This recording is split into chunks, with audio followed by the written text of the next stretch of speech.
Then Anthony on your left, Jonathan on your right. Should be fun. That is for sure.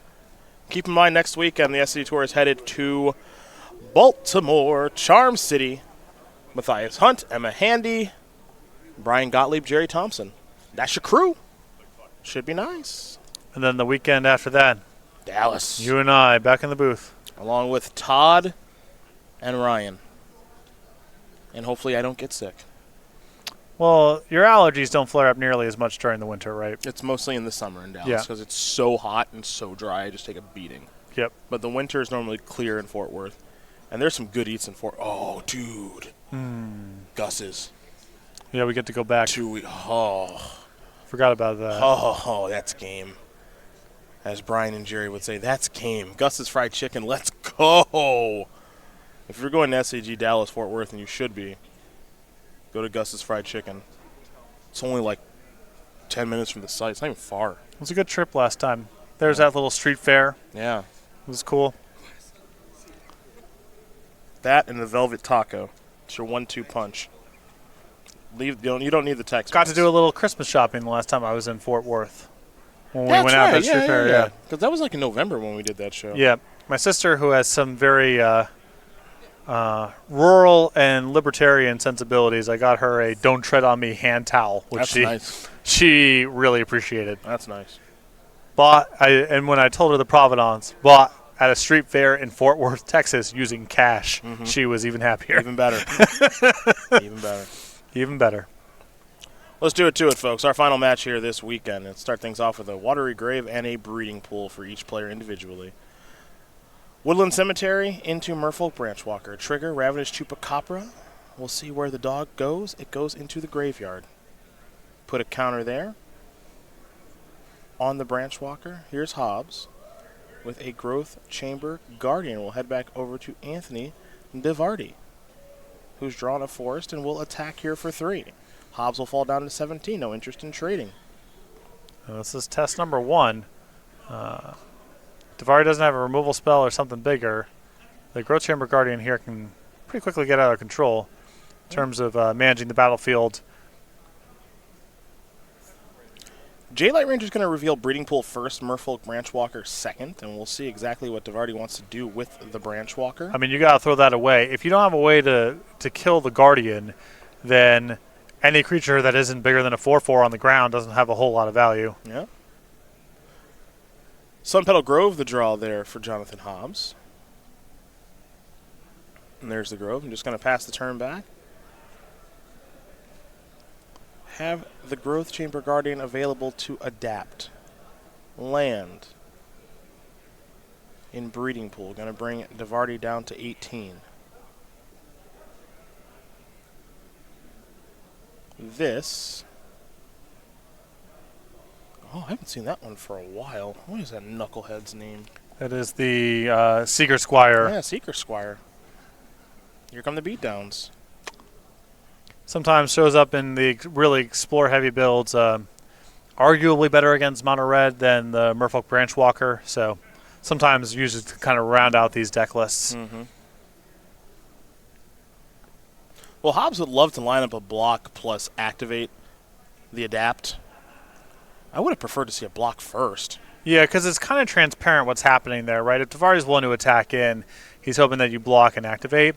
I kind of prefer that Hobbs had simply activated the Guardian on his own turn. Yeah, me too. While DeVarti was tapped out, if you were willing to commit your mana inside of combat. Saying that aside, I think I would have preferred a block first before activating to save a few points of damage. That's not getting anything out of that card. Right. You didn't get another copy of the Grove Guardian of the champion thingamabobber guy, the GCG, and then of course you're usually extremely sharp with the card. I can't get this one. You have been struggling with this one. I can't get this one. Is it Growth Champion Guardian? Growth Chamber Guardian. Growth Chamber. I keep wanting to say champion is the word. I don't know That's why. the one. Growth Chamber Guardian. Can't get it this weekend. I'll have it ready in Dallas. Breeding Pool untapped. Probably Vivian to read now.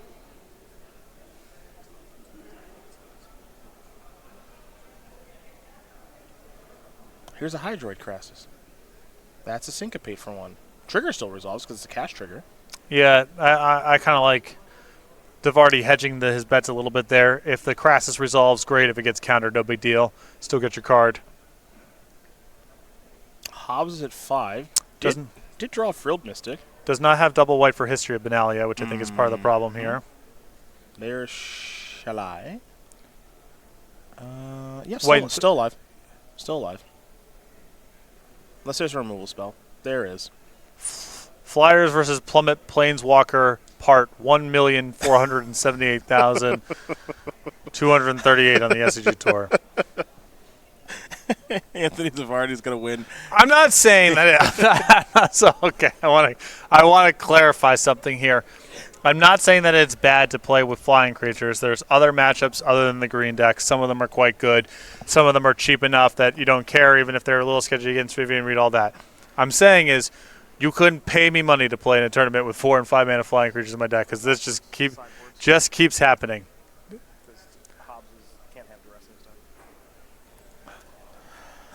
You couldn't be paid to do it? I could not be paid. Lyra, Shalai, any of those cards. Just no chance. No chance. Because if my opponent played Vivian Reed, I would just be like, why did I drive here and spend all this? Like, why? You know? You got to protect yourself from yourself. I understand. Deck selection and a whole host of things. Anywho. We are working on fixing those sideboards real quick. And then we'll get ready to rock and roll here and go over those. Yeah, it's brutal every time Vivian Reed it's kills just a fly. it's so bad. It's too much. It's so bad. It kills like a Gift of Paradise or something. It's like, okay. Yeah. I was thrown into a deep state of depression watching Boros Angels play. Yeah. Because it just kept happening. This is just Groundhog Day. I get that. Finally made my 5th land drop. Here we go. And just straight in the graveyard. It was a weekend of Lyra being cast and shot from the sky. Next turn, play another one. The Vivian Reed goes up, finds a Chupacabra, kills the third one, comes down. All right, -3 my Vivian Reed, kill your second flyer, play another Vivian Reed and plus it. Yep. And then, you've only got to slog through maybe 3 more plummets before your 7th Angel might get to untap. It's tough all the way around. It's tough all the way around. That's what it is. So, anywho, do you want to let's talk about it? I got it right here. I'm going to start with Jonathan Hobbs, who's got 3 Knight of Autumn, 2 Crushing Canopy, 2 Disdainful Stroke, 2 Negate, and then all of those one-ofs. Mass Manipulation, Deputy of Detention, Cleansing Nova, Shalai, Voice of Plenty, Lyra, Dawnbringer, Baffling End. Talk to me. I like the Disdainful Strokes and the Negates. They don't have all the targets in the world, but the ones that you can target are really powerful in the attrition matchups. Not really into any of these other cards. Other side of things, Fortress 3, Cry of the Canarium, 2 the Eldest Reborn, 2 Negate, 1 Tender Shoot Dryad, 1 Crushing Canopy, 1 Vraska's Contempt, and 1 Disdainful Stroke. Really powerful sideboard here for DeVarti. Disdainful Stroke, Vraska's Contempt, the 2 copies of Negate, the Eldest Reborn. My favorite card in his sideboard here is Duress, because Hobbs has so many kind of weird situational 1 and 2 ofs that being able to strip the key 1 plus have information about the hand here I think will be very good for DeVarti. Well, we're going to watch game number 2 here in a minute. I wouldn't bring in the Crushing Canopy because the Vivian Reed is 47 Crushing Canopies in context, so. But maybe you want a little bit more of that stuff. I don't know. The classic. Plummet Planeswalker versus Flyers. It's a classic battle. I'm telling Tails all the time. Yep, I'm telling you. New dual deck. That dual deck, so the dual deck one would be 39 Forest and Vivian Reed? Yeah. And probably some sort of creature to win with? Yeah. That was my favorite dual deck moment was Matt Sperling bounding up to me with 2 decks in hand, and he's like, hey, do you want to play some Chandra versus Jace against me, or as I like to call it, Fire Breathing versus Repel? And we played some games. It was there were my Fire Breathers did get repelled. Yeah. Sounds like a lot. Yeah. Sounds like a lot. It was fun, though. It wasn't bad. Good. Vivian Reed versus just Mahamodi Dijon dual deck, probably less fun. Yeah, probably. Let's take a look at SCG Regionals one final time this weekend. Since these details are now available, our Season 1 Regional Championships will take place on March 9th. The format will be modern. We got some details here, like a really cool play mat called the Great Godspeed, free and exclusive play mat and token to the first 200 players, like the Great Godspeed Angel and Andrew Jessup, who couldn't be here this weekend. We miss you, Andrew J. But you live on in your Monarch token. King of New York. That's right. There he is. Great token. What else we got on this thing? We got prizes and SCG points. Here we go. First place, $1,200. How about that? 20 SCG points for the Race to the Players Championship and invites to the Season 1 Invitational at SCGCon Summer later this year. We got 12 locations, too, if memory serves, including Pastimes in Chicago, a place I used to play, Cool Stuff Games in Orlando, and Card Monsters Games in Knoxville. You can find more information. This slide. What's that? This slide ticks me off, man. What's wrong? It's 11 of the 12 venues are the city that they're in. Oh, boy. And one is the state. Okay, hold on. It's Baltimore, Columbus, Durham. New Jersey, is that the one? Yeah. Maybe hold on. Maybe we did that for you because you like New Jersey so much. No, I think it's I interpret it as an insult. The Bearded Dragon is in Bernardsville, New Jersey. Okay. In Somerset County. Okay. I believe it's Somerset County. You can look it up. All right. It's as important of a city of the United States as Orlando, certainly Boston. All right. Well, you know what? We're gonna get that graphic updated. Unquestionably Boston. Okay, sure. Just to pick one at random on that list. Absolutely. Go.StarCityGames.com/regionals. Find the regional championship closest to you. If you live in New Jersey, Northern New York, or Southern New York rather, Delaware, best bet probably is Bernardsville, New Jersey. Mm-hmm. Got it. We'll get that worked on. Yep. My grandparents used to live there. Bernardsville? Yeah. How do you spell that? BER. Okay. NARDSVILLE. Okay, so it's plural. Bernardsville. Bernardsville. Okay, got it. Okay. Got it. Important city. It's more of a hamlet, but whatever. Certainly if Boston is going to be on that list. The thing there is, if you put Bernardsville, no one knows where that is. So New Jersey, a lot of people know where that is. Oh. But, New Jersey's a fairly large place. Unfortunately. It's not like you can just know, it's not that informative. Okay. And again, Boston was on that list. That's true. So are you saying you're not doing the next SCG Worcester? You are? Yeah. Where do we stand on that? Yeah. Okay, got it. Okay. The architectural equivalent of a dumpster on fire rolling down the hill. You or whoever's responsible felt suited to give the respect to narrow down where it actually is. Mm-hmm. It's a temple garden here for John. Mm-hmm. That's what that is. I'm going to head back over to Anthony. Turn 2, Wild Growth Walker. A little bit surprised to see this one in the deck post-board. Typically, this is a way of kind of covering yourself in the more aggressive matchups.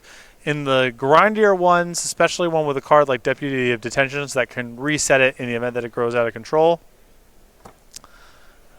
Little surprised. This probably would have been the first card I removed if I was in DeVarti's position. Well, he elected to leave it in, and it got hit by Deputy Detention, so now we head back over to Hobbs, who's going to hit in for 1.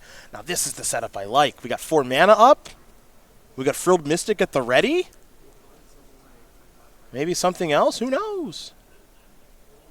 Breeding Pool untapped. Oh, just whatever this is, I'm countering. 4 mana. That's countered. That's fine. Trigger. Nope. Get that thing out of here. Yep. You still get your cast trigger. Mm-hmm. You get to gain a life and draw a card. That's the floor, which is obviously a very good card as Anthony rolls up to 18. And because he's, it might seem a little mopey to kind of just tag a, small flyer there.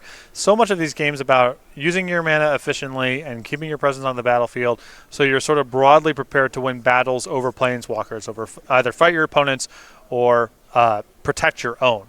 So in that spot, even if it's not the most impressive target to hit, Hobbs just using his mana efficiently and getting another threat on the battlefield is good, just sort of the long-term implications of cards like Vivian Reed and his own copies of Teferi.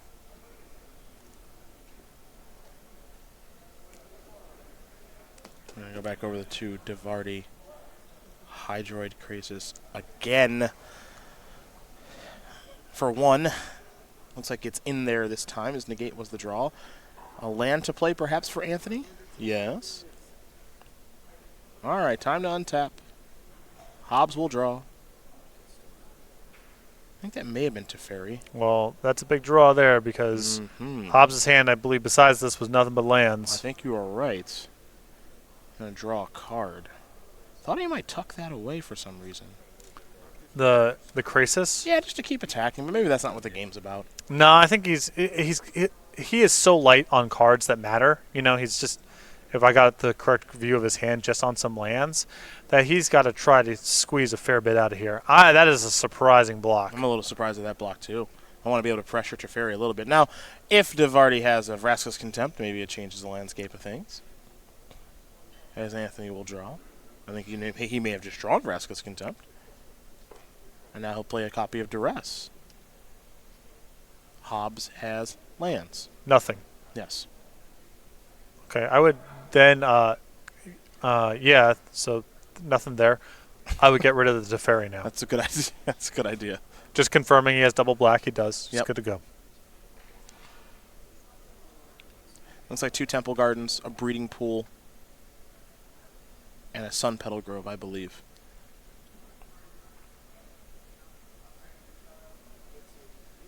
Yep, that's dead. Gain 2 life. And Overgrown Tomb tapped.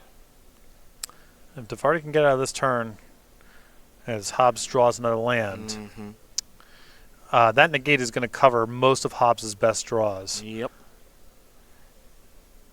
Hobbs is in a bad way now. As all he has is lands. He plays a Temple Garden tapped. We head back over to Anthony now. Number 1 seed coming into the top 8. Gonna play a Chupacabra. Take care of the deputy. Get back the Wild Growth Walker with negate up. Yeah, I think at this point DeVarti's willing to say, I can wait on land number 7. There's no reason for me to risk something major off the top there. So I think he's going to wait up for Vivian Reed for land number 7. He might even try to play Vivian Reed, even if he doesn't draw a land, to try to find the land for then 7 mana for negate. But I believe he's drawn a forest, and so we should be seeing Vivian Reed here momentarily. Attack there for 3. And now here comes Vivian Reed. With negate as backup, Vivian Reed is going to resolve. Negate isn't even necessary. Top 4 cards here for the powerful Planeswalker. And DeVarti is getting 1 step closer to becoming an SCG Tour champion here in Indianapolis. We'll reveal Jade Light Ranger.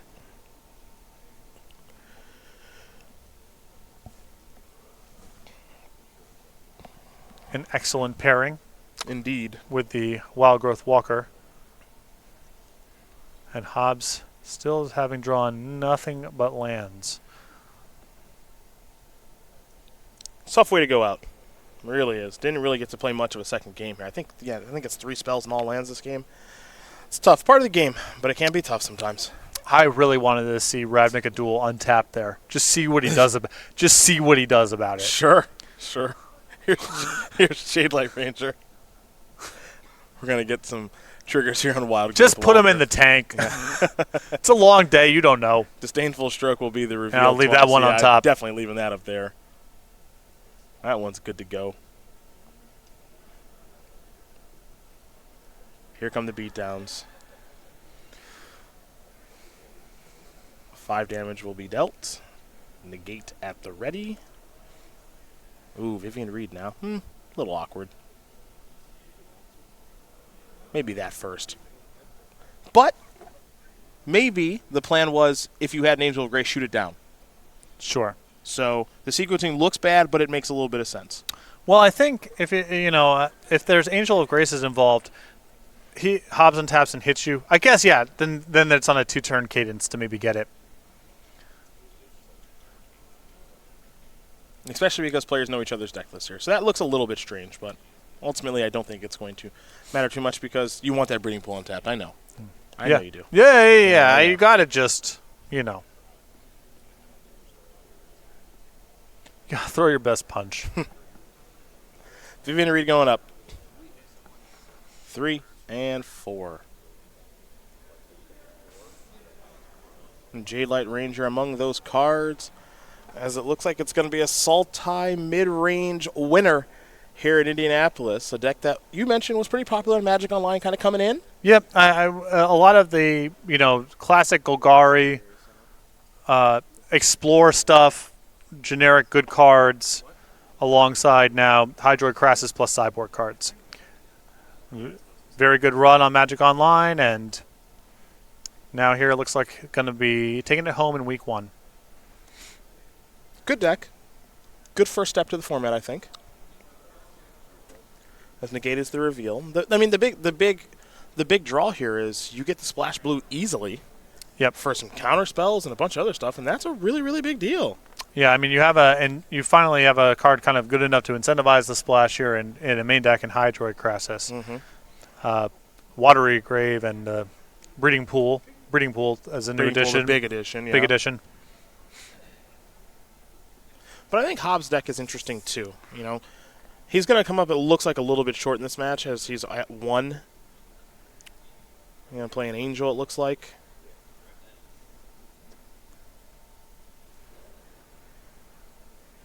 And there's a cast down. Again, going to stay at 1 because of the Angel trigger, and they can go to 10. I think that I would prefer just to leave the Angel in play. Oh, that was happening inside of combat? Yeah. Okay, never mind. That's going to do it. Anthony DeVarti is going to win this game and match over Jonathan Hobbs 2-0. Sultai midrange will take care of Bant midrange.